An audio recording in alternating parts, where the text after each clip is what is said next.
think we've got just about everybody in. I'd like to get started. My name is Sandy Fowler and I'm president of SIETAR USA. I'd like to thank everybody for coming to join us today. I think you'll be very happy with this particular webinar. This is one of a series. We have webinars almost every month in the year. And, I'm pleased to say that the person who is doing the webinar today is someone I've known for quite a while, and is probably about the most exciting that's going on right now in our field. I'd like to turn over the program this morning to Julia Gaspar-Bates. Hey, good morning, everyone. Good afternoon, depending on where you're calling in from, and perhaps even good evening. I'm Julia Gaspar-Bates. I am on the board of directors for SIETAR USA, and with Sandy and Carolyn Riffel, our other colleague, coordinate these webinars that we've been doing now for well over a year. So glad to see so many of you here today. Perhaps some of you for the first time and others are repeat. Very quickly about SIETAR, for those of you who are not familiar with it, we are the Society for Intercultural Education Training and Research. We're an international organization really bringing together diversity, equity and inclusive and interculturalists to improve the world, hopefully. Just a couple of quick housekeeping rules before we get started. Everybody should be muted, but please make sure that you are. We're going to have ample time for Q&A.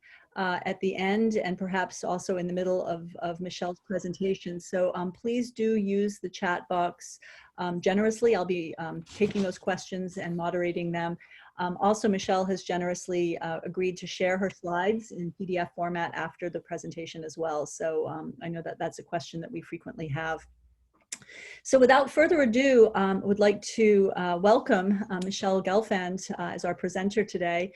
Michelle is a distinguished university professor at the University of Maryland, of psychology at the University of Maryland, and she is widely published in many academic journals and print media. She recently appeared on NPR's Hidden Brains program this past April. She's also the recipient of too many rewards to even mention, but really extremely accomplished. And on a personal level, I had the chance to meet Michelle, who actually turns out to be a neighbor of mine, but to meet Michelle when she presented for SIETAR DC last September, and was reading her book just as the pandemic started. And I have to say, it's really one of the best intercultural books I've read in a long time. I mean, really still has me thinking. There's a chapter, which I'm sure Michelle will talk about, that's specifically dedicated to how tight and loose cultures are kind of formed, and also particularly during pandemics and environmental disasters. So I'm sure that she'll talk about that today and highlight that. But if you haven't read it, highly recommend it. It's really an excellent book. So without further ado, I'll turn it over to Michelle. Thank you so much. And I'm just delighted to be here to talk to SIETAR USA. So thank you very much for inviting me. I'm going to talk about a lot of research, so just kind of hang on for the ride, and then we'll have a lot of time to talk about the content of this talk. And also, I'm really excited to hear about how this perspective that I'm working on for the last couple of decades relates to your practice, your cross-cultural training practice. So I'm really excited to kind of bridge between theory and research and what's going on out there in SIETAR. So let me just first start with a story that probably some of you have heard, which is about two fish who are swimming along. And they swim along and they see another fish who says to them, "Hey boys, how's the water?" And they look at each other, they swim on, and one says to the other, "What the heck is water?" And many of us know this very simple story has a very profound point, which is that sometimes the most important realities around us are the most difficult to see, to recognize. And for fish, that's water. But for humans, that's culture. And culture is this really strange puzzle, as we know. It's omnipresent, it's all around us, but it tends to be invisible. We really take it for granted. And so my point starting out my research program was, why is it that humans are so technically capable? You know, we put a man on the moon, we've wired the earth, we've discovered the laws of gravity. What if we could discover some of the laws of culture?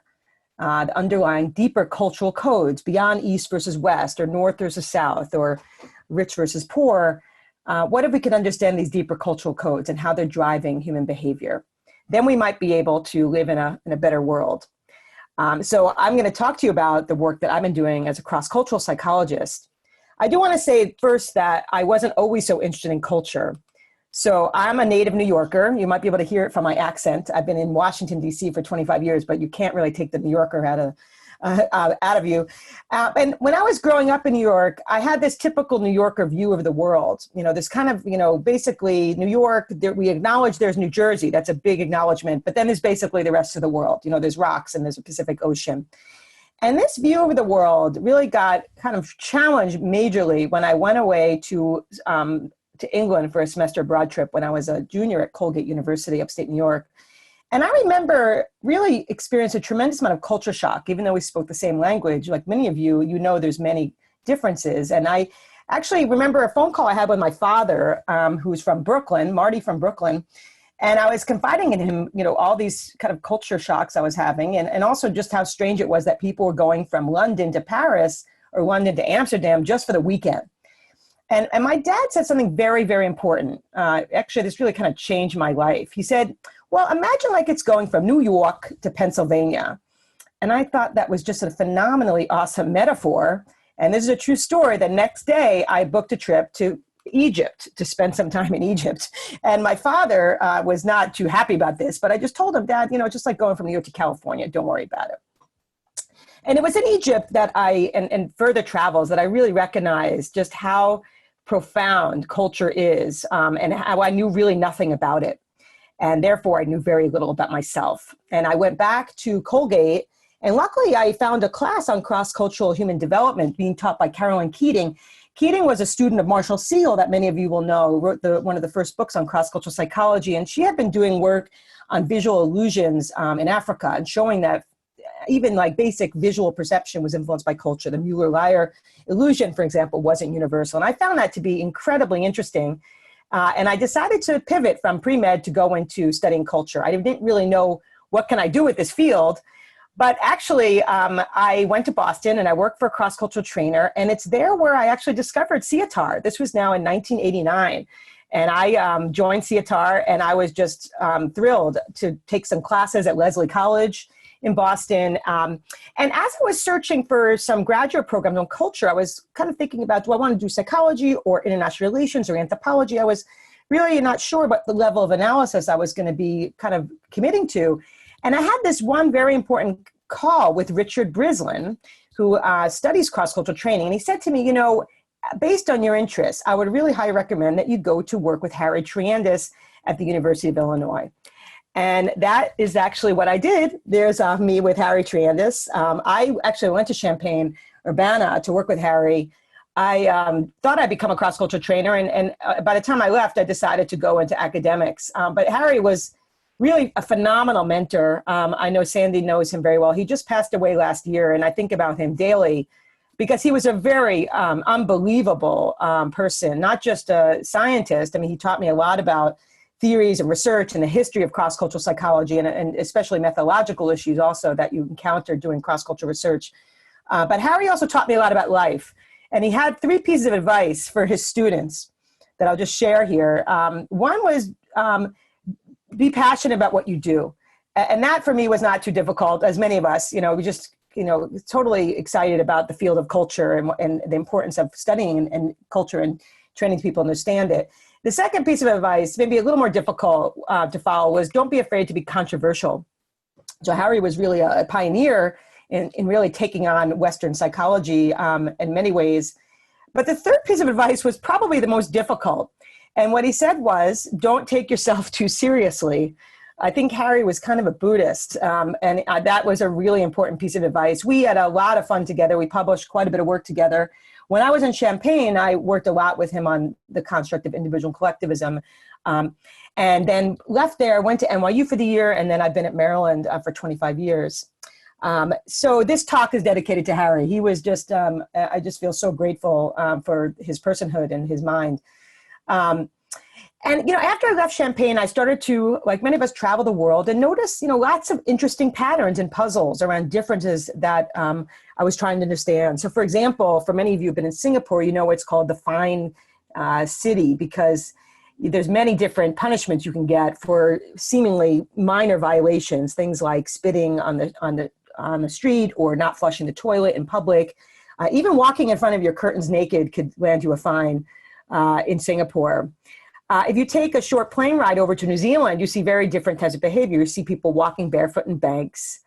You might see people burning couches on college campuses. And New Zealand's also the only place that I know of that had, for a while, its own national wizard.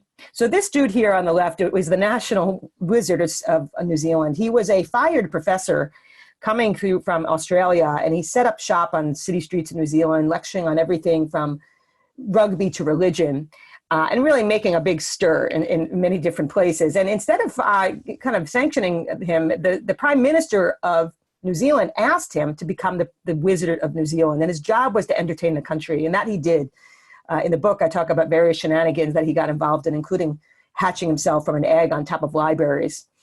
If you look at other behaviors around the world, you see other interesting contrasts. For example, why in Germany do people tend to wait patiently on city street corners, where in my own hometown of New York City, people jaywalk constantly with kids in tow? Actually, on the left-hand side here, you'll see a very interesting device that they're piloting in some German cities. This guy is playing something called street pong. This is a electric game of ping pong, and he's playing it with a person across the street. And I've actually looked at this technology. It's real, not fake news. And what happens is that they're playing ping pong, but as the light's about to turn, they're told that they're able to walk again. And so it's kind of a way to incentivize people to stay put on city streets. So, in a more serious note, why is it that you can smoke weed openly in the Netherlands, but get the death penalty for this in other contexts, like in Indonesia? What ties these examples together? And this is what I'm going to talk about during this talk. Basically, what I've been studying for now 2 decades are differences in social norms around the world. And these are basically unwritten rules for behavior that sometimes become more formalized in laws and regulations. But what's really amazing about social norms is one, that really a universal feature of social groups, but they're invisible. We tend to take them for granted.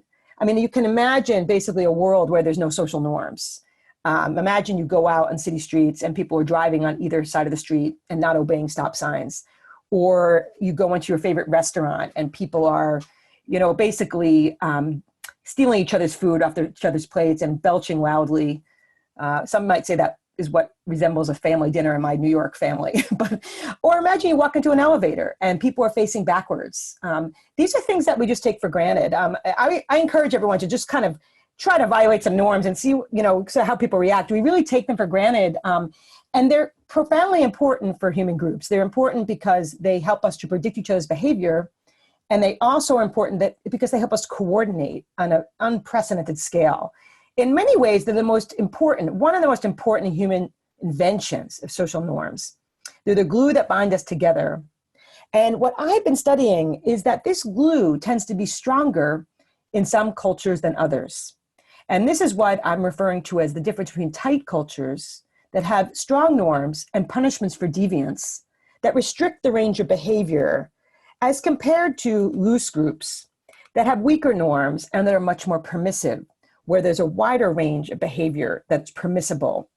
And I'm going to talk about research on this lens of tight-loose and how it might help us to illuminate things that maybe we've been taking for granted.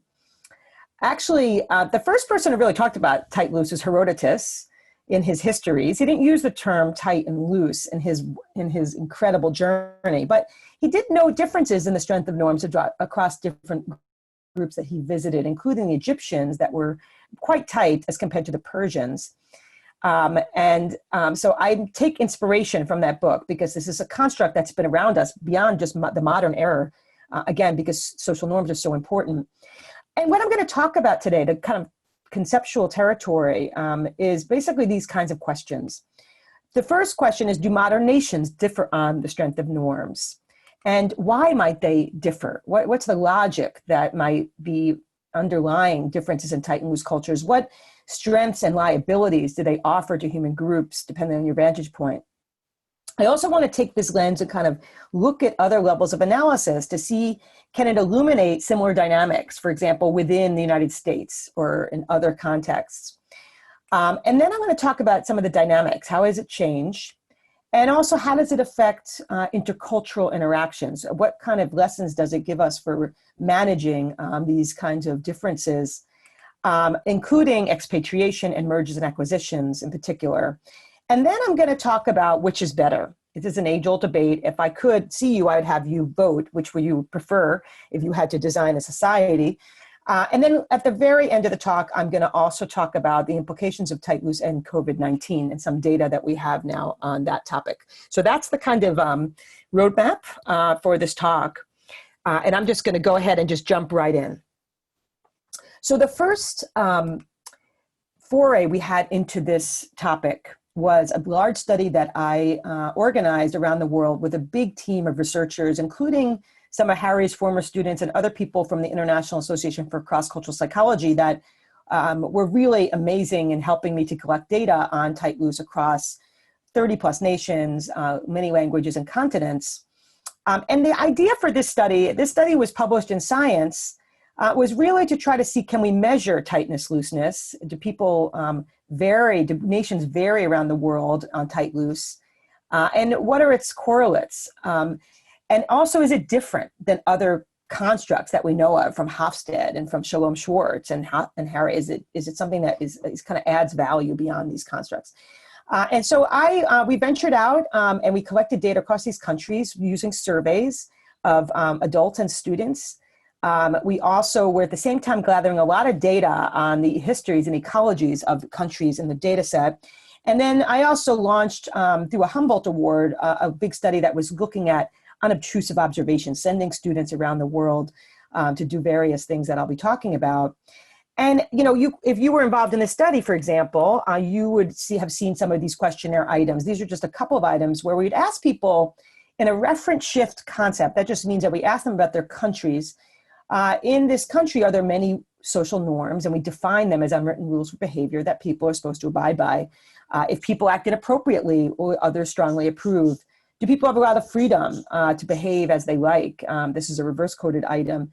Do people comply with social norms a lot?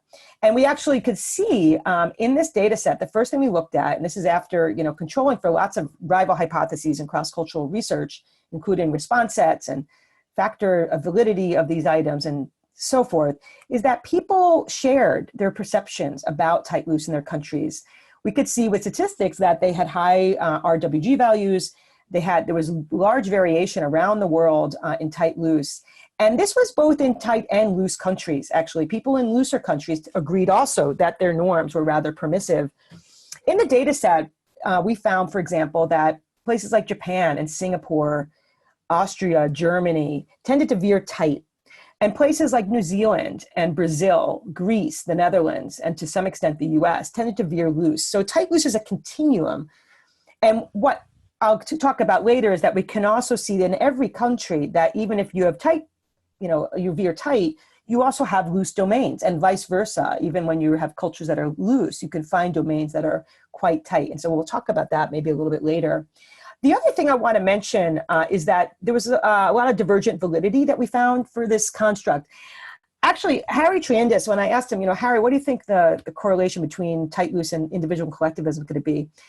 And this it blew me away. Harry said, I think it's 0.4. And actually I ran the data, and sure enough, the correlation between tightness and collectivism was 0.4. So they're related constructs, but they're distinct. And actually in many ways, in cross-cultural psychology at least, I think up until that point, what we were really doing is confounding tight loose and collectivism. So a lot of the work in cross-cultural psychology was really focused on East versus West. And a lot of collectivist cultures are found in East Asia, but they also tend to be tight. And the US tends to be individualistic and quite loose. But what we missed with that typology was the off diagonals, basically places that are very collectivistic and loose. In our data, that included places like Greece and Spain and Brazil, but also individualistic cultures that emphasize privacy and independence, but also that veer tight. And that includes places like Austria and Germany and Switzerland. And so we also showed that it's distinct tight loose from GDP. In fact, in our data at the national level, there was absolutely no relationship between national wealth and tightness. You can have tight cultures that were very rich, like Singapore and Japan, and tight cultures that were poor and struggling in our data, like India and Pakistan. But you can also have individuals of cultures that also were both rich and poor. And it was also distinct from other dimensions like power distance and so forth. So this is just to say that it was nice to see that this distinction is related to and distinct from other dimensions. So I want to tell you a little about what kind of correlates we found with tight and loose. And I'll sum it up by just describing that what we found, and this is across different levels of analysis, is that there's a order versus openness trade-off that comes with the strength of norms. So for example, tight cultures in our data had a lot lower crime. Actually, Japan is a great example of a place that has such low crime.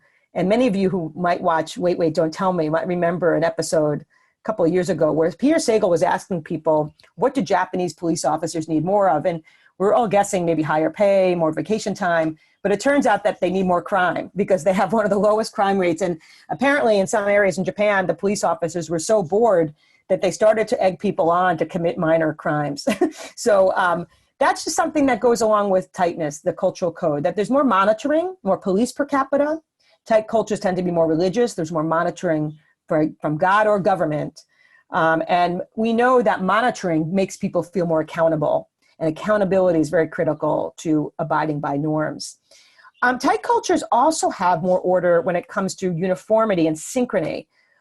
So we found, for example, that people are more likely to wear the same thing and to drive the same kinds of cars in general in tight cultures. Also, some other data coming out of University of Georgia found that even the stock price, sort of buying and selling stocks, are more synchronous in tight cultures. And even city clocks are more synchronous in tight cultures. We paired our data with some other data from Levine that found that was measuring how off, by how many seconds are clocks off in city streets.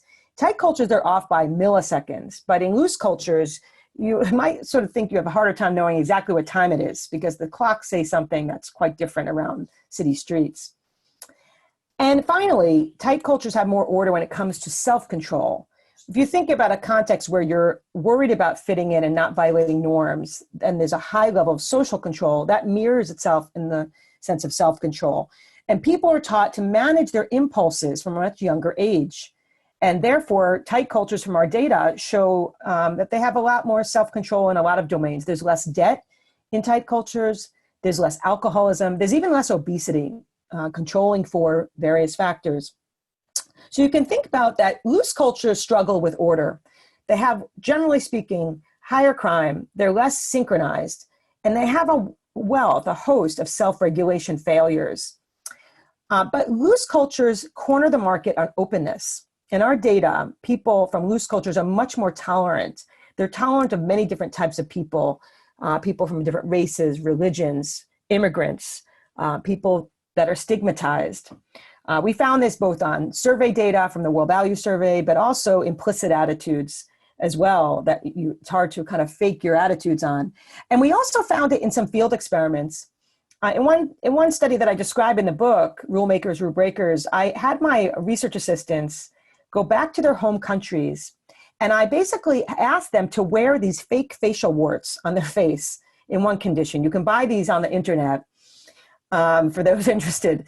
And in another condition, I had them wearing tattoos and nose rings. And then in the third condition, they were just wearing their normal face. And they had basically one goal, which is to ask people for directions on city streets or for help in stores to make a purchase. And what we found, we were looking at how helpful people were in terms of their directions and their helping behavior in stores. And what we found was that in the condition where people were just wearing their normal face, we found no differences in helping behavior across cultures. But when people were wearing these stigmas, these facial warts or these tattoos and nose rings, they got far less help in tight cultures, much more help in loose cultures. Loose cultures tend to be more open when it comes to creativity, coming up with new ideas. For example, in one study that was done out of Singapore that was looking at large-scale crowdsourcing studies of creativity, they found that people from loose cultures were more likely to enter these contests, and they were also much more likely to win. And finally, loose cultures have much more openness to change. change is much harder in tight cultures. So you can see that tight cultures struggle with openness, just as loose cultures struggle with order. I want to then turn to basically what might relate to or cause the evolution of these differences in the first place. So there was no difference in cultures that were tight and loose on GDP.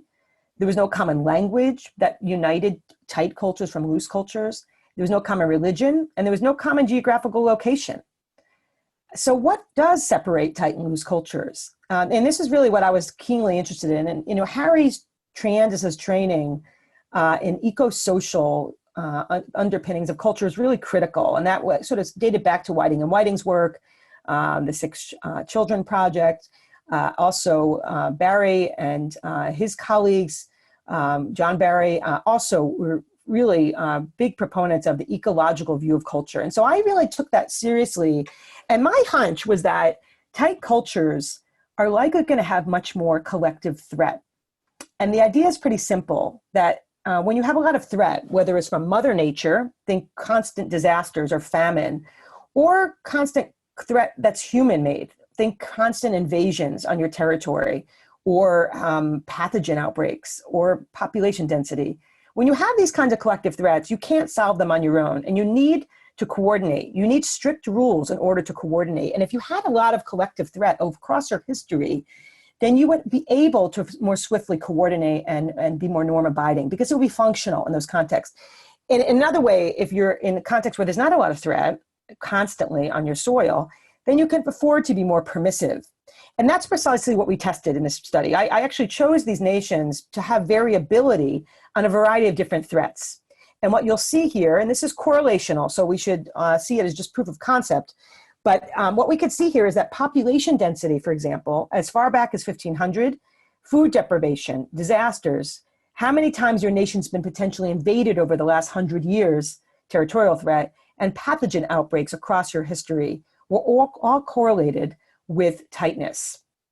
And this is just to say that this is one variable that predicts tightness. Not all tight cultures have threat, and not all loose cultures are an easy street, but this is one way to think about why these differences might have evolved. And I like to think it also can help us to be more empathic. Once we understand why cultures might evolve the way they do, we could be less judgmental. In the book, I talk about this kind of puzzling thing to Americans of why Singaporeans are not allowed to bring large quantities of gum into their country. From an American point of view, this is ridiculous. Why wouldn't you be allowed to chew gum except for medicinal purposes? And it turns out that population density has a lot to do with this. Singapore, as many of you know, is hugely densely populated. It has around 20,000 plus people per square mile, as compared to New Zealand that has 50 or so people per square mile, and more sheep per capita, I'm told, than people. And what happened was in Singapore was that people were with many mouths per capita were chewing gum and throwing it on the ground, and apparently was causing a big mess.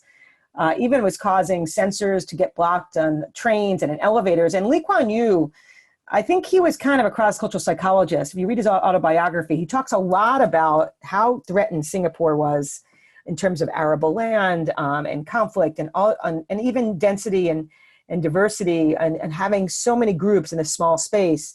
And he just said to, guys, we're going to have to ban this tasty treat because it's causing a mess here. And I think if we lived in Singapore, while we might not agree with this at first, we'd understand the rationale for it. And so this just to me suggests that we should be backing up and thinking about the ecological foundations of culture. There are also other predictors of tight loose that I can talk about later. One is mobility. In context, there's a lot of coming and going, a lot of residential mobility. It's harder to agree upon rules. Likewise, in context where there's a lot of diversity, it's harder to agree upon rules. So I'll talk maybe about that in the Q&A because there's other interesting predictors. I do want to mention that this is not just a modern phenomenon.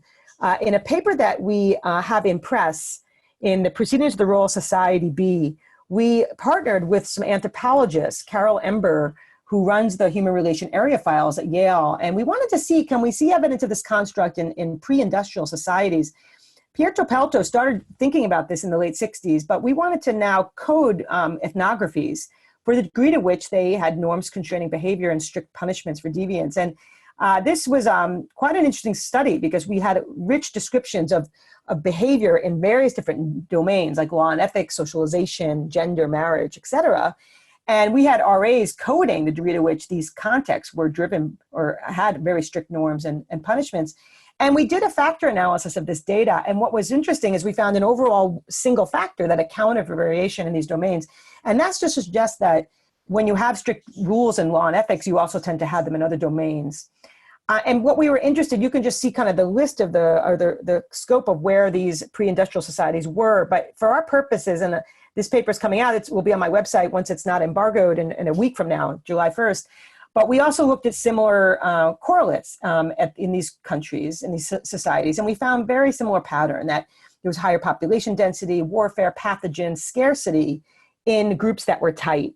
We also found that these groups had more moralizing gods. They believed in gods that were really kind of watching them. A finding that we found in other recent research that in times of threat, that people tend to see God as more punishing than loving. A paper that we had in Psych Science very recently. So this is just to say that we can think about this distinction, tight, loose, being really kind of preceding modern societies. So I want to sort of shift gears and talk a little bit about the variation we might see in countries. And then I'm going to talk about one more level of analysis. And this is really like what I think about as a fractal pattern. So fractal patterns, this notion, it's a metaphor coming from physics, just has a lot to do with repeated patterns across different levels, across different scales. So we can look at the national level, but with a microscope, we might kind of zoom in to places that have a lot of variability and see whether the tight-loose concept can help us to see systematic patterns, just like we see at the national level. So for example, and we can even zoom even further into states, in terms of communities within states, but I'm going to stick with the state level. And in this project, which was published in the Proceedings of the National Academy of Science, we want to sort of redraw the map of the US in terms of tight loose to get beyond just red versus blue. And what you see here is a new map of the US according to tight loose. And we measured the strength of norms and punishments in this study using archival data, also using questionnaire data. And I talk about this extensively in the book. I have one chapter just on the 50 states. And we see here that the South and parts of the Midwest tend to veer tight and the coast tend to veer loose. And the same kind of patterns we can see with the national data applied to the US. For example, if you look at this map of natural disasters in the US, you see a very close correspondence with tightness in the US. So those states that tend to be tight tend to have chronic disasters. They also have tended to have other types of threats. Also that there's some exceptions, of course. You see that California, where I'm sure Sandy can attest, has much more threat than other places. But what's interesting about California is that it was kind of a startup state. We had early on in our history, we had a lot of people migrating to California, risk takers, people who were open-minded, people who were, by the time like we look at 1850s, just tremendous diversity in California, which might have overridden some of the tendency towards tightness. We can talk about that a little later, and even some national examples that follow that pattern, like Israel, which tends to veer loose. And I'll talk a little bit more about that in the Q&A. But what's really also interesting is that we wanted to see evidence of the order versus openness trade-off. And you can see that here, that tight states had a lot of order.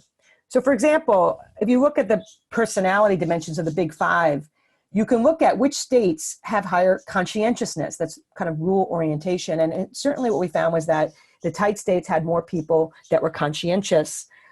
We also saw that they had more social organization, more law enforcement, less homelessness, and less divorce. And they had more self-control, controlling for different factors, including lower drug abuse, recreational drug abuse, and less debt.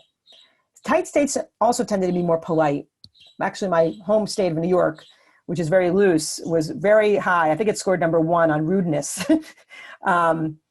And I actually got in a lot of trouble. I talk about in the book when I was down in the South, flipping people off. That's an affectionate gesture in New York, but it gets you into big trouble in the South. But in any event, loose states struggle with order, but they have a lot of openness. They had more people with personality openness in the Big Five. They had more creativity, more patents per capita, more fine artists per capita, and they had more equality. Fewer EEOC claims per capita, more minority businesses controlling for a percentage of minorities. And they also tended to be more fun. They might be more rude, but they tended to have more opportunities for recreation that were rated as fun. I just want to mention you can zoom into different states and find tight and loose elements as well. But this, again, just suggests that this flashlight can help us to illuminate variation within our borders as well. in a recent study that was also published in PNAS, I was not involved in the study, but I commented on it in their issue. Colleagues of mine also mapped the 30 plus provinces in China with respect to tight loose on the same measures that I used in the science paper. And they found some very interesting patterns that were very similar and also some unique patterns. So I said, if anyone's interested, I suggest checking out this paper. Okay, the final level of analysis I want to talk about before we get into sort of culture change and also some of the intercultural implications has to do with social class.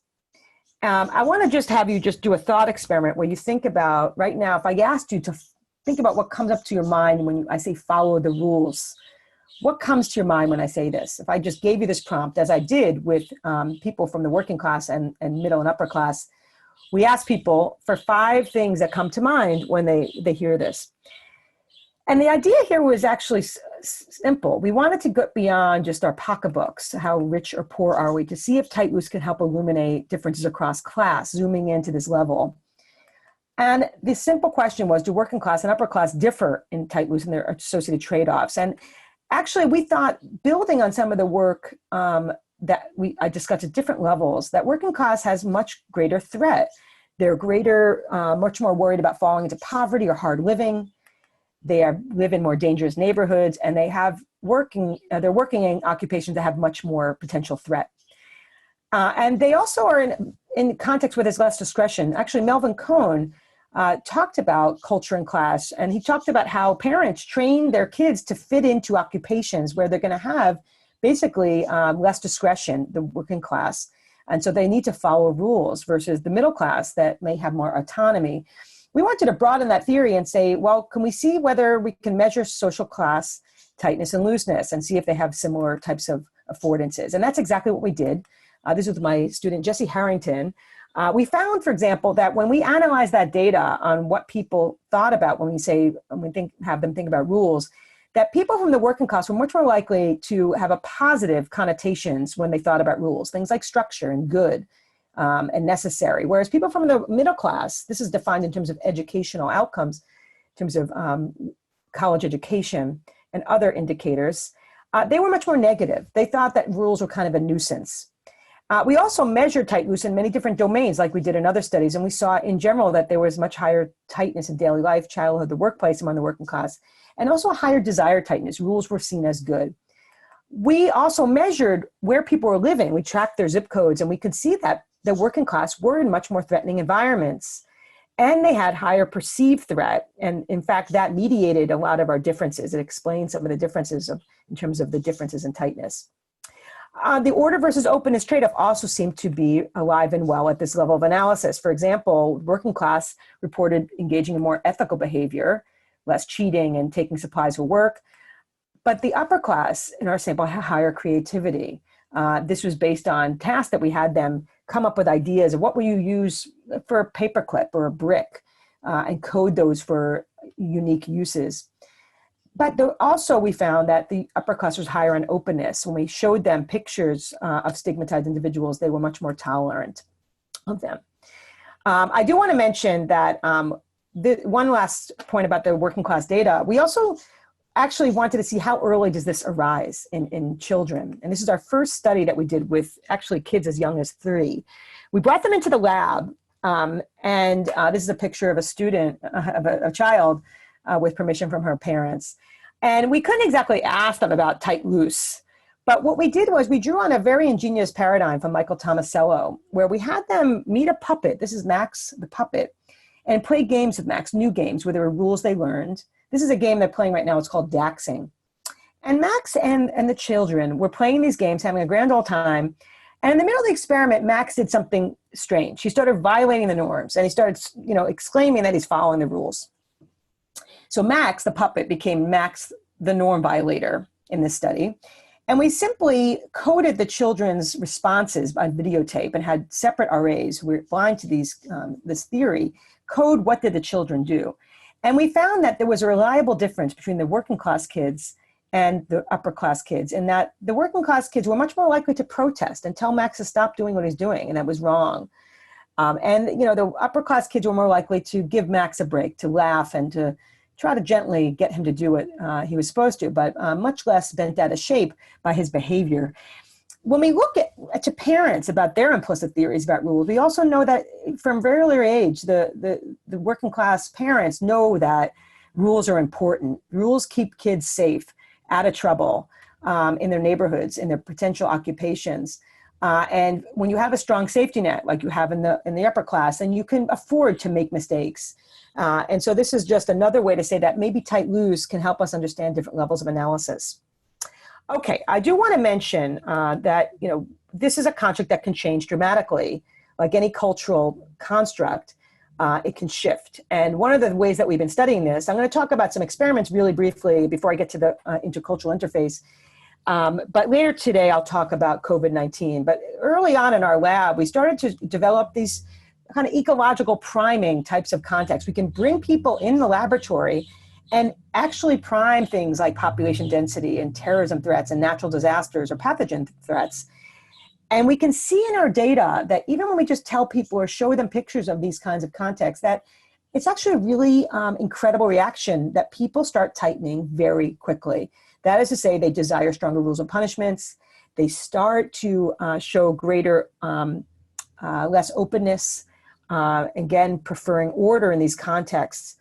And I'm just going to give an example. We published a paper some years ago on this, and then a recent one last year on this, where we actually had people come into the lab in Maryland and primed population density. And actually, Maryland's a pretty ambiguous place. You couldn't do this in Japan, in Tokyo.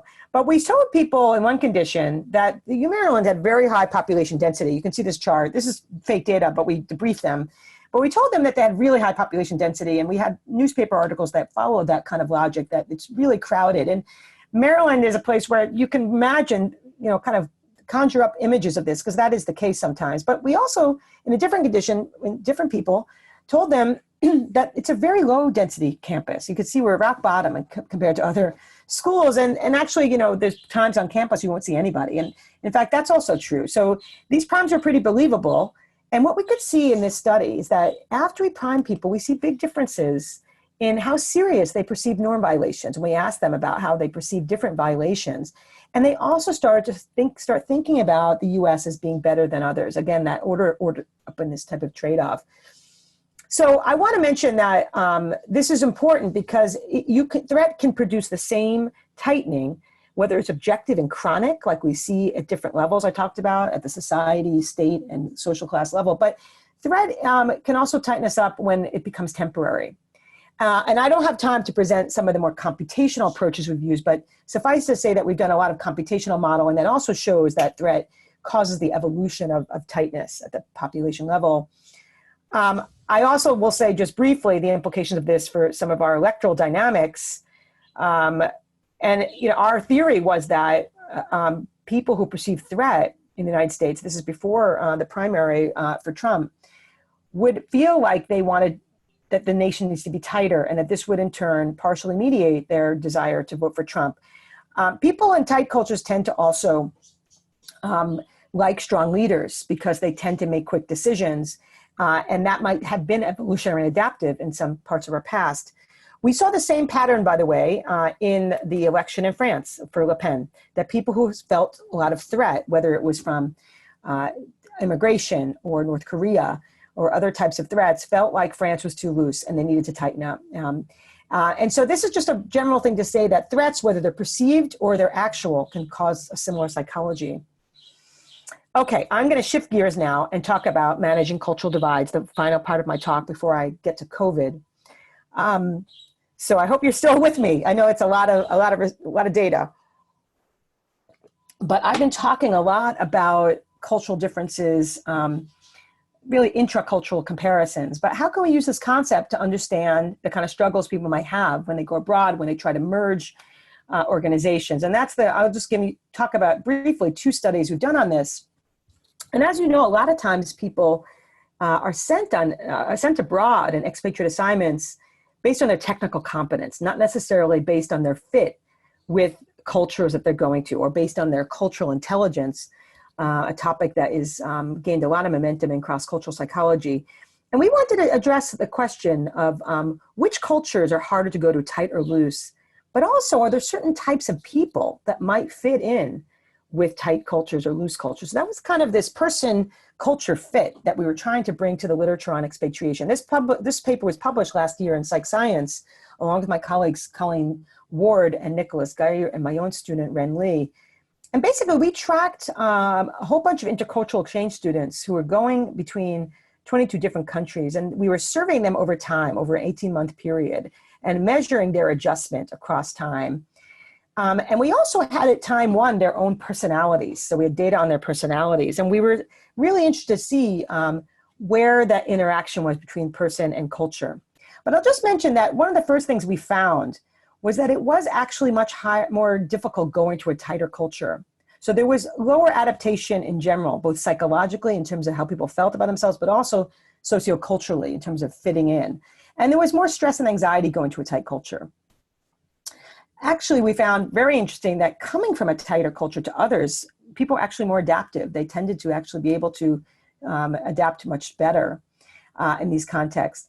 But what I also found super interesting with this data was the interaction, that even though it was hard to go to tight cultures, that certain types of people really had very few problems going to them. And I'm going to just show you one example of this. You can see the paper on my website. But what you see here on the top line are people, their adaptation, whether they're going to tight or loose cultures, as a function of their agreeableness and their personality. And what you see is that while in general it's harder to go to tight cultures, people who are very agreeable have no problem adapting to tight cultures. As you see, they're equally likely to adapt well to loose or tight cultures. But people who are really disagreeable, these people who are not really connecting with people and following rules, really struggle in tight cultures. You see that down here. Actually, I'm pointing, but you can't see what I'm pointing to. I'm pointing to that blue line on the right. They struggle a lot when going to tight cultures. And there's more in this paper about other aspects of fit that you can look at. But that just suggests that we need to help people to select on and or train people in terms of navigating the strength of norms as another part of our cultural toolkit for expatriation. Okay, I'm going to talk about just this one more mergers and acquisition study. And this is also another area where people often ignore culture, as you know. A lot of times companies merge across borders based on strategic advantages. Think Daimler Chrysler. That was supposedly a match made in heaven, but it was a disaster that turned into a divorce. And a lot of the struggles that Daimler Chrysler had, from my anecdotal N of one point of view, had to do with tight loose in terms of differences in preferences for strict norms, formality, versus looser norms and more informality. And that just kind of gets us to kind of the DNA that comprise organizations. We can also think about tight organizations and loose organizations. In every country we have both, but we also know that they tend to be more prolific in their respective national context. And just like nations and states, tight organizations have a lot of rules and they're more formal. They have a lot of strong socialization, think the military and monitoring. And they have a lot of prevention focus, people that are worried about making mistakes and managing their impulses. They tend to evolve in industries that have a lot of coordination needs and a lot of safety issues, a lot of potential threat, like manufacturing contexts, hospitals, airlines. They also evolved in contexts where there's a lot of oversight and regulations. Think legal profession or accounting, where there's just a lot of accountability. And think about now loose cultures. Loose cultures organizations have very different cultures. They're much more flexible and experimental, much more informal, and there's less monitoring. The people who are attracted to loose organizations also tend to be more risk-taking in their focus, and they're more open. And these tend to evolve in industries where there's less threat, where safety risks are more minimal, like startups in design and tech, and in contexts where there's a lot of mobility and change. That's not to say all organizations might have some pockets where there's tightness or looseness, but generally speaking, we can think about differences in tight loose organizations before they merge to see, what the sort of problem points might be. One last thing I'll mention is that leaders are also different in tight loose organizations. In a study we published in the Journal of Cross-Cultural Psychology, we studied many, many managers across organizations, across societies with the Globe Research Project. And this project simply asked people, what behaviors contribute to being an outstanding leader? And we found very different answers to this question depending on tight and loose. Controlling for lots of factors. In tight cultures, people liked autonomous leaders. But in loose cultures, they tend to like charismatic, team-oriented, visionary leaders. So this is just to suggest that the people and the practices and the leaders that are guiding these organizations are very different, as you can see in this chart. And so we wanted to see, can we quantify, can we put a price tag on tight-loose mergers? We had our example of Diamond Chrysler, but we really wanted to study them more systematically. This is a paper we published in Harvard Business Review, and we studied 4,700 cross-border acquisitions across countries, across time. And our key dependent variable was performance, ROA change across time. And in this study, we also wanted to control for lots of factors. We controlled for Hofstad's values, cultural distance, experience with mergers and acquisitions, how big the deal was, and many other differences. And the big picture is that we found that when there were big differences between tight and loose, it was related to decrements in performance. So just to give an example of the magnitude, even one standard deviation change in tight loose differences was related to a big decrement in net income, $245 million. And, in our point of view, and I'm sure for many of you who are out there doing this stuff and training people to understand culture, what we learned from this study was that we really need to negotiate culture, in this particular case, tight loose. And that starts with an assessment. Where are we in an organization? Do we veer tight or loose? In what contexts in our organization do we maybe have the opposite code? And then we need to really think about, when we're merging, what do we have to stick with in terms of our tightness or looseness, and what are we more flexible on in changing? So for example, which domains in our organization need to be tight, which can be more loose? I think about this as being kind of ambidextrous, using kind of both hands, both codes, mindfully, strategically. So for example, in groups that veer tight and that need to veer tight, maybe there's context where we can insert some discretion. I call this flexible tightness. But if we veer loose, but we're merging with a tight organization, maybe there's context where we can be more structured. I call this structured looseness. We could talk more about this because I'm doing quite a bit of work now with the US Navy on this in terms of, this is a context where they need to veer tight. We don't want people making all sorts of crazy decisions. But on the same hand, in order to capitalize on more openness and creativity, we need to negotiate which domains might be more loose without sacrificing that order. Okay, so I'm almost, I promise, going to be done soon. I have two more things to talk about, and I promised you I'd talk about which is better. So I'm going to kind of toss it out there for a vote. If you were to design a society, where would you live, in a tight or a loose culture if you had to choose? I'm hoping that you're secretly or silently voting. And this, of course, is an age-old debate. I mean, you can look back to, ancient times, philosophers talking about this. Should we organize our societies in terms of freedom or constraint, or what I'm calling tight and loose? And for example, Plato and Confucius really were proponents of constraint. They wanted tightness. Hobbes, on the other hand, was really also about tightness. He thought we were all kind of crazy and would kill each other. I actually just read the Leviathan recently to get more understanding of his mentality. But others, like John Stuart Mill and Freud, leaned loose. They wanted more freedom. Freud, for instance, thought that too many rules made us neurotic. So the question is, which is better? What do the data say? And I and my students, Jesse Harrington and Paul Bosky, thought, well, maybe neither is, maybe it's not one or the other.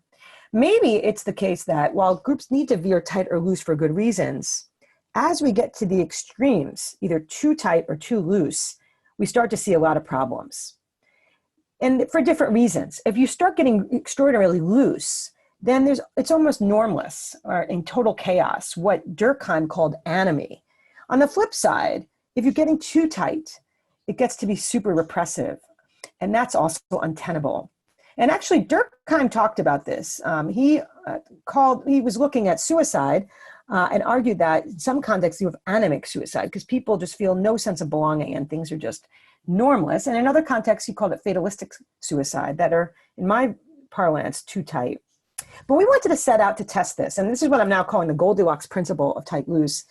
there's a whole chapter on this in the book, and I think it's actually something that is important to think about, how we negotiate tight loose when we're getting to the extremes. This is the data that we published on the topic, and what you see here is a robust curvilinear relationship where the extremes of tight and loose are associated with higher depression, higher suicide, higher blood pressure, and lower happiness. And this is at the national level, but you can also think about this in organizations. Sometimes organizations might need to pivot because they've gotten too tight or too loose.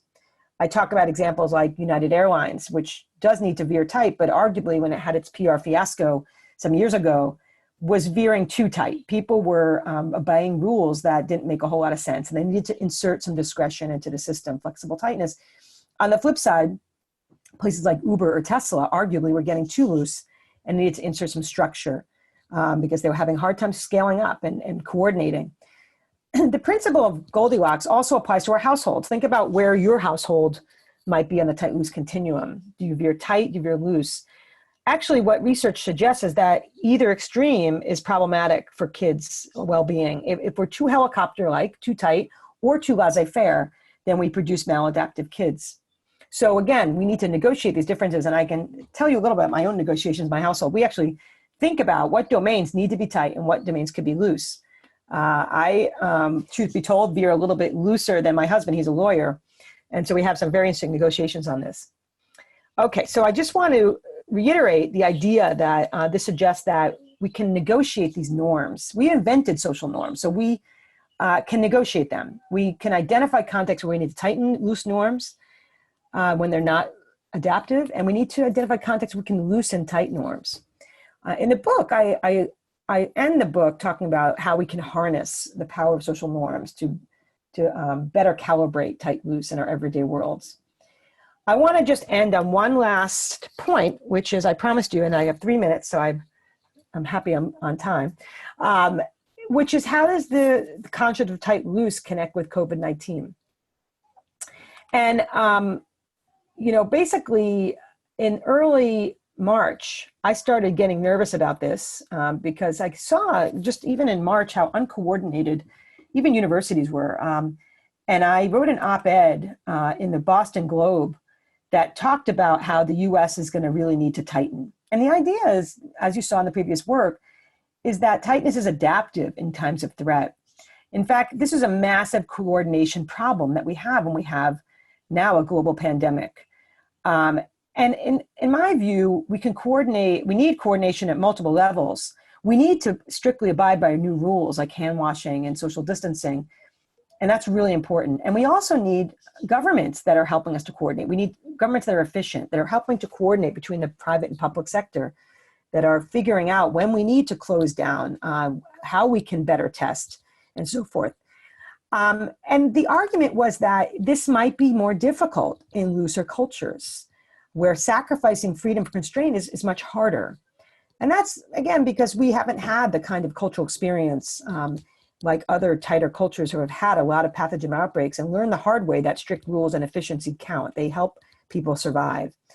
And this was the op-ed I wrote in the Boston Globe: to survive the coronavirus, the United States must tighten up. It's not just about medicine, it's about culture. And this actually got quite a bit of pushback. I want to mention, obviously, we're also in a very curious, puzzling moment because not all loose cultures have struggled based on very phenomenal leadership, like in Singapore. But let me just show you the data. This is a paper that's under revision now. And we downloaded COVID-19 cases from the early stages all the way up until early April. And we were looking at which cultures were better able to flatten the curve and death rates. And what you'll see here is a graph that looks at a number of cases over time. This is using hierarchical linear modeling. And the red line at the bottom are those countries that have tight norms and have efficient governments. These are places like Singapore, Taiwan, Germany. And what you see on the top part of this graph are cultures that have moderate tightness and efficiency and low and high looseness and efficiency. And you see here is that there's dramatic differences in the ability early days to tighten up. And we also found parallel data with death rates, that they were much lower. Controlling for lots of things, I should say. We control for population density, for GDP, for inequality, for age, average age. And above and beyond these factors, culture matters, as does institutions. And actually, it's the combination that matters. The groups that had high tightness but low efficiency didn't do too well either. The nations that have high efficiency but low tightness also didn't do as well. So it seems as though both culture and institutions are critical in early stages. And I would just say that all cultures, of course, have tightened. By early April, the variance in the amount of cases was much more restricted across countries as they started to lock down. Of course, we know that we've struggled tremendously here in the United States for a variety of reasons, including our social norms and the lack of coordinated response from the government.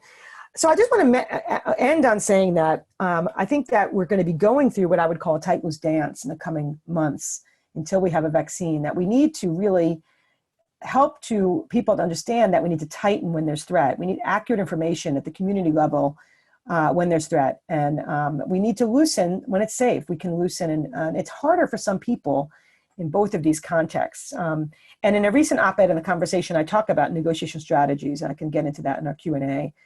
Of how to help people tighten when they really don't want to, or even people who don't want to loosen when it's safe. The key here is to have accurate information. I'm proud, as Julia, maybe you are also, that Maryland seems to have really, I'm grateful for being in Maryland during this time, because the governor has really been very strategic about who's allowed to open up. And our county here in PG County, in Montgomery County, it's been really a struggle with COVID-19.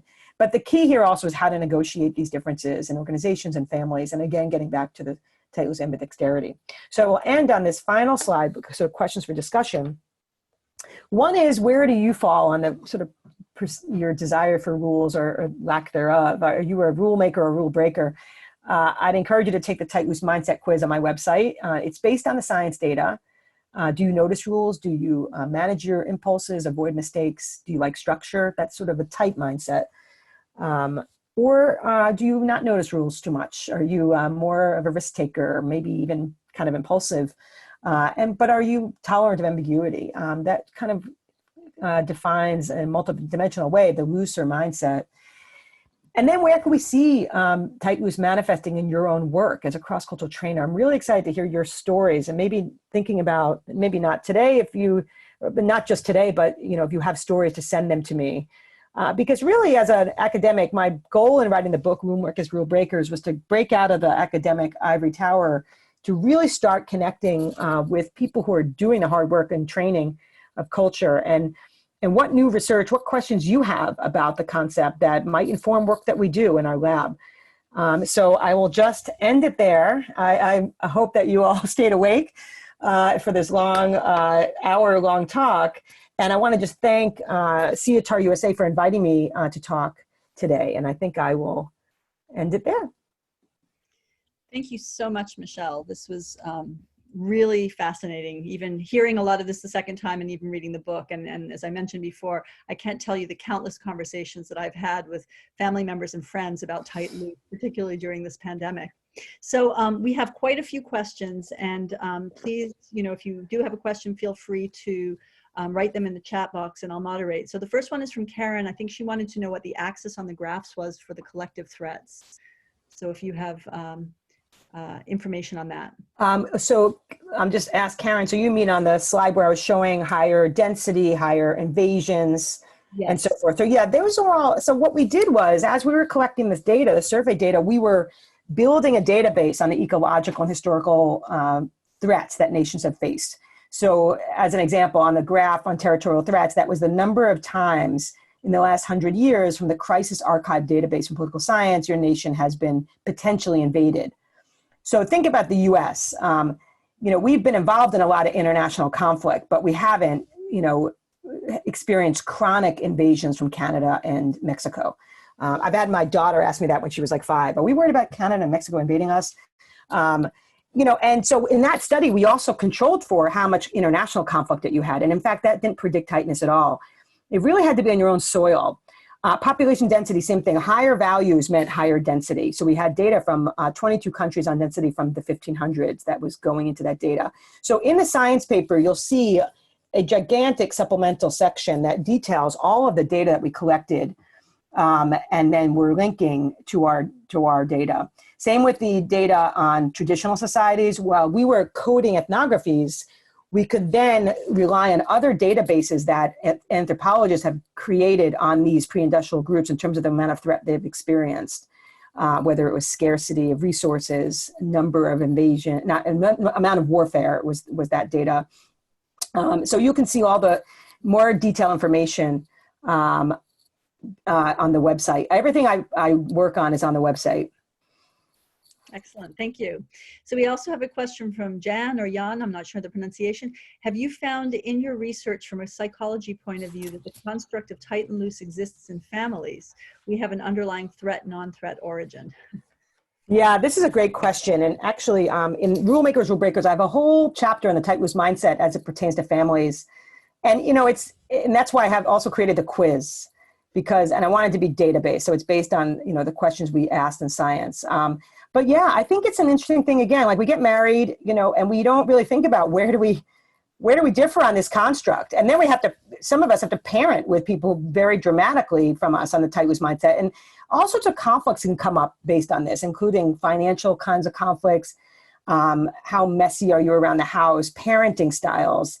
Even I personally get a lot of negative feedback about my dishwashing, how I load the dishwasher, for example. I mean, I actually think that'd be a great unobtrusive test of tight loose. Just give people a virtual picture of a dishwasher and ask them to load it. I mean, you'd be maybe horrified to see how I load the dishwasher, but these all relate to like kind of this, you know, kind of tolerance for disorder versus wanting more order. And I do, you know, we haven't actually measured threat in households, but I would suggest that, you know, each of us has our own default based on our own cultural backgrounds, our own experience with threat and other factors, maybe mobility, diversity, exposure, and of course, just our own idiosyncratic personalities that help us understand why do we veer tight and loose.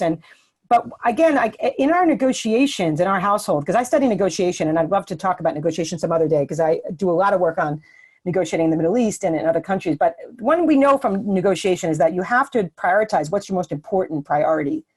And then you need to trade off on low priority items. And so in our household, you know, we came to an agreement that being respectful and working hard and being healthy, we're very tight. But how messy we are, including the dishwasher behavior, can be pretty loose. I think Todd, my husband, lost that negotiation. He's, again, horrified with all sorts of messiness. So anyway, that's a broad picture that I think is really useful to think about how it affects families. And again, how to kind of be proactively negotiating it, especially during COVID also. It's really difficult. I have two teenagers, you know, we have to really help them understand this is temporary, that we know from our other data that when you tighten, it helps to reduce the threat. So there's a very strong functionality with these rules. Anyway, that's a big picture. I hope that answered your question. Yeah, and I'll just add to that, it's definitely incurred a lot of interesting conversations in my own family around that, where we also see some disparities. So I would agree. It's also, I would just mention one thing. I also find it, I mean, I come from a New York Jewish background where, like, you know, you're constantly debating and there's just, you know, a lot of looseness. And then I have a Midwestern in-law family. And so we have to negotiate these differences, or even within our own family on vacations, we have strong differences on whether we like spontaneity or structure. So I think it's useful to label these things as, you know, this has a lot to do with tight loose, and maybe we can kind of empathize with these differences and talk about them. So we have a question from Marcella. How do we reconcile looseness in the United States with high universalism? Everyone should follow the rules. I believe it's Trump-Anar's model. And when I taught in Singapore, the MBA students there were much more creative than my Australian MBA students, even though I was told otherwise. Yeah, that's interesting. I mean, it might be that that's a particular sample in Singapore. You know, like I mentioned, you know, there's difference. We can zoom in on context where there might be opposite results. In the US, for example, we tend to have a lot of tolerance. Think about everyday settings like libraries. Like, even though they're strict situations, they're tight, you see all sorts of weird things happen in libraries. When we study them in other countries, they're much more, you know, much less variant. So But, the US also has domains where we're tight, just like, in other contexts. So we're loose, but, for example, in the domain of privacy, we're pretty tight. We have a lot of strong regulations on whether we just drop in at people's houses. So I would say that we have rules, but we have strict rules in certain domains in the US. And I would hypothesize that it's the domains that are really important values that we start to regulate in any country. So privacy is super important in the US. Rights are really super important. So we follow those rules. In New Zealand or Australia, where there's a strong value for egalitarianism, those I think are very tight also, even though the broader context is quite loose. And, the tall poppy syndrome would suggest that, you try to stand out, you're going to get some feedback. So even in New Zealand or the US, they tend to veer loose, this tight domains. So I don't know what the context was with these MBA students, but I would suggest that it's possible that, there's some specificity to that industry. I will say, though, in general, that what we find in our data is that tight cultures are, so if you think about innovation, they involve two things. They involve creativity, come up with new ideas, but also they involve scaling up and coordinating and implementing those ideas. And actually, I think that tight cultures are really good at scaling up and implementing ideas. And loose cultures are really good at coming up with new ideas, but they're not necessarily good at implementing them. So you really need to balance of like, how do you get both in the same work group or in the same organization? In A Startup Nation, which is a great book about Israel, they talk about this issue, that Israel's relatively loose. We could talk about reasons why. There's some domains that are tight, but they're relatively loose. There's a lot of disagreement. Debate and disagreement fosters looseness. You can never quite agree. I'm Jewish. I can attest to that. There's 10 opinions for 3 people. But Israel tends to be great at idea generation, not necessarily great at scaling up to large companies. Their example in the book is that Singapore is the opposite, that it tends to be not as high in innovation when it comes to creativity, but really good at scaling up. So that's just some of the other data. Excellent. So we also have a question. If the US is an example of a loose culture, what explains the fear, reluctance, and length of time it took to have an open conversation about its racist history? Yeah, this is a great question. I think I would say it's relative. We're relatively to other cultures more tolerant. So it's always relevant. It's always relative. If you look at the data that we publish in PLOS One, you see that, across the board, the US is far more tolerant, but we're also, guilty of not addressing a lot of important issues in our history, especially when it comes to power. And actually in the book, I talk about how minorities and women and people in low power groups tend to live in tighter worlds in general, that they're held to stricter standards. And actually what's even more important in that data is that it's white majority groups that let other white majority groups off the hook for bad behavior. And I think what we see here also with the recent protests is that what we really need in police context is more accountability. That these are places where they have a lot of threat and bias that kind of evolves from that, but they're also not very accountable in many places. So I have some other thoughts on, how do you kind of make them more accountable? I think we're going through a really important national conversation on accountability. And I'm optimistic that it's going to actually have some important results. So that's just to say that, all cultures, like Herodotus to say, are ethnocentric and biased, but it's relatively speaking. Great, thank you. Yeah, that's opening a whole can of worms and a new topic for your book, for your next next edition. So how does loose tight correspond to indulgence restraint from Hofstede's mentions? Yeah, we didn't find any kind of close empirical connection to this. I have a feeling it had to do with kind of the items, questionnaire items. Our focus is really on the degree of situational constraint. How many behaviors are seen as permissible in any social context? When you're in a funeral or a library, there's a restricted range of behavior that you're allowed to perform. Goffman talked about this when it comes to tight situations. Those items I think I remember being very kind of domain specific. So that might be one of the reasons we didn't find a strong connection. We do find that tight cultures connect with other dimensions of Hofstede. For example, there's a moderate correlation with power distance. There's a correlation I mentioned with individual and collectivism. There doesn't tend to be a big connection with uncertainty avoidance. Places like Singapore are tight and probably manage a lot of the uncertainty through that. So there's some dimensions that you see closer connection with than others. Mm-hmm. Excellent. So we have a question. What about the necessity to be loose in order to survive? That is, the movement west meant that being comfortable with people with more diversity helped societies as they moved west band together. The space and constraints created the necessity, I think, for people to band together in spite of difference. There's some evidence of tightness, however, in ways people in smaller towns across the Midwest and Nebraska and eventually found ways to run those who were different out of town. And what about ethnicities in the US? What are the tightness, looseness in different ethnicities? Great question. Yeah, I mean, this is a really great question. I think that looseness is really, like I mentioned, it's really important for creativity. And so, in fact, even with COVID-19, I mentioned that even as we have to tighten up and follow rules, strict rules, that we need to maintain our innovative spirit. And that includes basic issues of trying to come up with a solution to this problem from a technical point of view.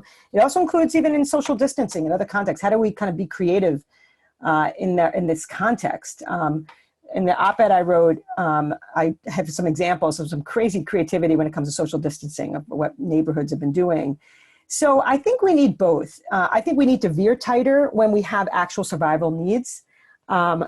I think that in the context of California, and they also have their problems with diversity in the past as well, but I think the issue here is that when you have a lot of diversity, you really have a lot of different opinions. It's harder to agree upon an exact norm to follow. So there tends to be a lot of different norms. We see that also with the anthropological data. And yes, and in fact, in order to live together, so if that's what we mean by, we have to band together to survive, in order to be able to tolerate each other and exist in that space, we wind up being okay with people doing different types of things. So I think that in every context, we, of course, have to work together. But the question is whether or not we want strict rules to guide that or whether we're more tolerant of different ways to do things. I think there's also clearly at the state level, you can zoom in, even in the tight states, and find some loose pockets, like, for example, in Louisiana. In loose states, you can zoom in and find tight pockets. I want to mention, and ethnicities also, I think we haven't done work, large scale samples, but you can imagine that Asian American groups tend to veer tighter and immigrants tend to veer tighter. Which is a big misunderstanding in our national dialogue around immigration, because a lot of dialogue as though people who are coming from immigrant communities are going to break the rules, and that's just not what we would suggest. There's a really interesting puzzle about why it is that the tight states during COVID-19 clearly seem to be misbehaving. There's data that we have that their tight states are much less likely to be engaging in social distancing. And this is something that is just, one might think is bizarre, but I actually think that it makes a lot of sense because the tight states are also more conservative and they tend to be following the national leadership in this moment. They see national leaders not wearing masks or not being consistent, and they're following that rule. Tight groups follow rules from their leaders very closely. And so it's not just in the US. There's other places where tightness is really producing very bad dynamics because they're following rulers who say that it's not important. So I think it's very important to realize that not all tight groups get it right. I do think, I call this an evolutionary mismatch because I think that our data would suggest that under collective threat, it makes sense to tighten at least temporarily. So if that's not the case, then there's a signal that's being interrupted. I'm reminded of work from evolutionary biology where they study birds who normally follow certain lights in order to guide their behavior where they're going to walk. And then it gets all messed up with pollution and with building and with artificial light. And these birds follow the wrong rules and they much to their peril. I don't want to get too dark here, but the point is that what I've learned in this national pandemic, global pandemic, is that the response has been to tighten, which I think makes sense. But at the same time, not all groups will do that. They get that signal, the evolutionary signal kind of gets, it interfered with. So I'm actually engaging right now in a study where it's called a nudge tournament, where we're trying to see what kind of persuasive attempts would help people to tighten up, at least temporarily, in terms of social distancing and other things. So I can report back. It's 9 different conditions, persuasive nudges that we're doing across the country right now. So anyway, that was a long, long answer to your question. So I hope that I answered some of it. These are great questions. So this is more of a comment than a question from Annette, but I don't know if you want to comment on it yourself. In the beginning of the presentation, you mentioned that marijuana can be smoked freely in the Netherlands. Please note that marijuana is illegal in the Netherlands, but is tolerated in small quantities as long as no one is disturbed. You cannot smoke it everywhere. There are strict rules where it is tolerated. Yeah, I think that's you know, and that's a really important point. I think that, you know, in the US now, we're starting to see obviously places where, you know, we're also have some context where there's some legal rulings around smoking marijuana for various reasons. So, and that's happening in some states as well. So, you know, and in some contexts, it's really still banned completely. And so I think it's just something that's a really interesting way to think about how tolerant we are or strict in the same exact behavior. But to your point, the examples I have in the slides and in the book are really in distinct areas in the Netherlands, in the red light district and et cetera. So I was actually in Portland giving a talk last summer. They also allow people to smoke marijuana. And I have to say, I smelled it all over the place. I don't know the history of what's going on in Portland, but in my hotel, everywhere. And there's a lot of variation around this in the country now here in the US. So we have a question here. Doesn't acceptance of difference have an impact on comfort level for those coming to a loose culture versus non-acceptance of differences in tight cultures? Yeah, I think that tight cultures struggle with people who are different. Because they feel like they violate the social order. That's clearly something that we see in Japan, for example. I was interviewed by a reporter recently who said, you know, we really want to loosen up. We want to accept immigrants. We just don't know how to do it. I mean, this is a simple summary of the conversation. And part of that is, how do you get people, like many of you do, to kind of stop stereotyping people and help them to understand that they really want to fit in and they're doing a lot to adapt into that culture. Because we have all sorts of stereotypes about groups. I didn't get into this in this discussion, but we just published a paper where we wanted to, I think I might have talked about this in the DC SIETAR, this new daily diary technique that we used. But basically the idea is that people who are kind of judging other cultures often kind of extremely stereotype them in extreme ways. So in our interviews with people in Pakistan, for example, they reported that the US was not just loose, but they thought that, you know, people are half naked all the time and drinking beer for breakfast and even calling the police on their parents if they were too strict. So they didn't just associate American culture with being loose. They thought we were like extraordinarily loose. And on the flip side, Americans, if they knew where Pakistan was, which was a big if, they didn't associate Pakistanis with any kind of looseness, like reading poetry or listening to music or dancing. They just associated them with extreme tightness of being in mosques. So the kind of situations they sampled were very different. And in this study, this is just a way to think about, you know, how do we help people to de-stereotype and help them to see the other more realistically in any culture, tight and loose. We first did a study where we simply flashed pictures of people doing different things in Pakistan and the US that were real pictures. This is called contextual priming, showing people in context. And actually that study was a total failure, like nothing changed. They didn't believe people were in these pictures. Americans didn't believe Pakistanis were dancing or playing sports. And you know, Pakistanis didn't believe that Americans were sitting at the dinner table with their families or dressed up for work. So we just decided to actually go with real diaries. We collected daily diaries among Americans for 7 days. We collected diaries among Pakistanis. We didn't edit these diaries.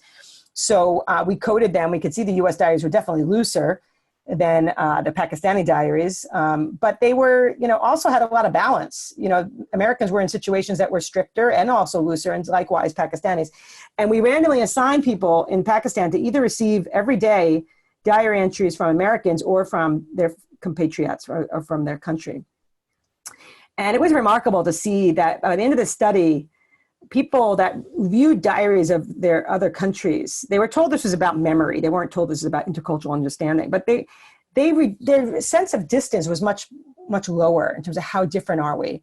And this also helped them to not stereotype each other as much. What was remarkable is they still said, yeah, we know we're different. The US is definitely looser, Pakistan's tighter. But they was able to kind of introduce them to the great variability of their lives. And they don't see that variability because they meet in the media. They basically watch Homeland or watch crazy American movies. Then we live in echo chambers. So anyway, the daily diary technique was one of our ways of trying to get at helping people to de-stereotype. So we have time for maybe one or two more questions.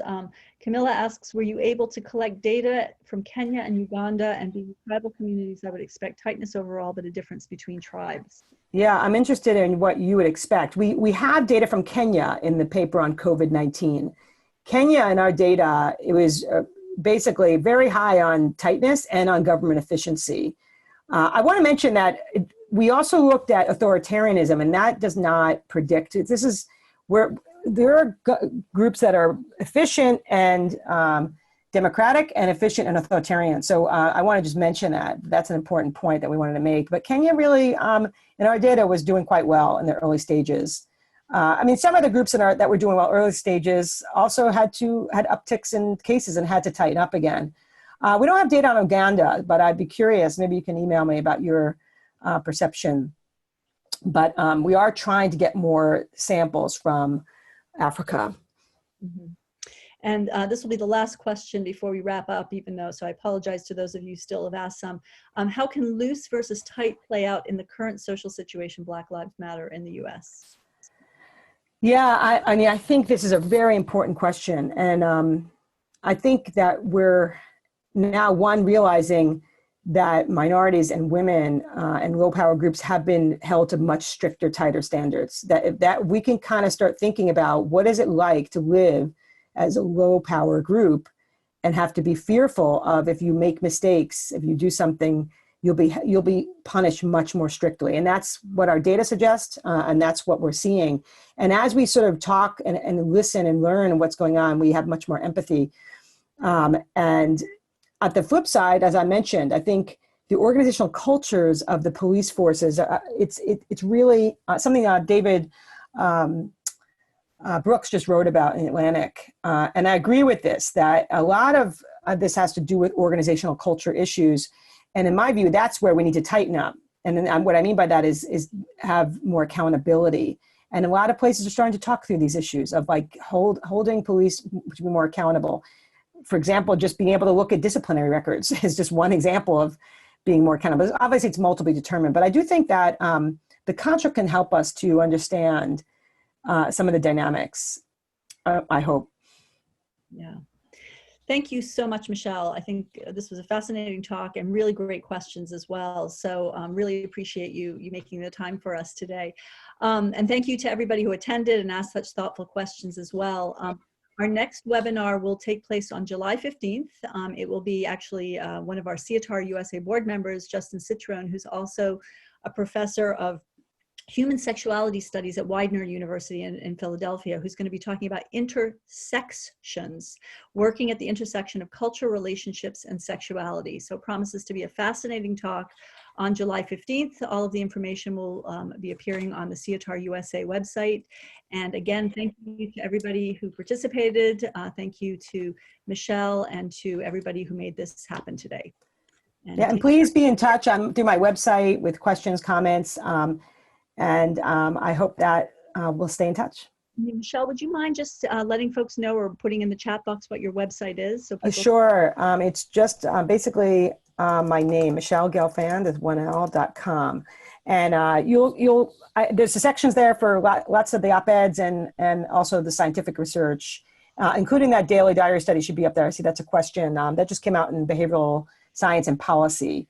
And then also just please be in touch with any stories you have in your practice, any research questions you have that would help you in your practice. There's a place on the website to send an email, or just email me at mjgelfand@gmail.com.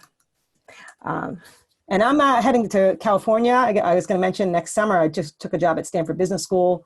So I'm going to be a New York implant in California. And I'm really excited to be building a global cultural initiative at Stanford in the business school, and to help to train MBAs and others on how important culture is in management. So I already asked Sandy to be my California mentor. So, so stay in touch. Excellent. Thank you again, and take care, everyone. Thanks. Stay safe. Thank you. Bye-bye.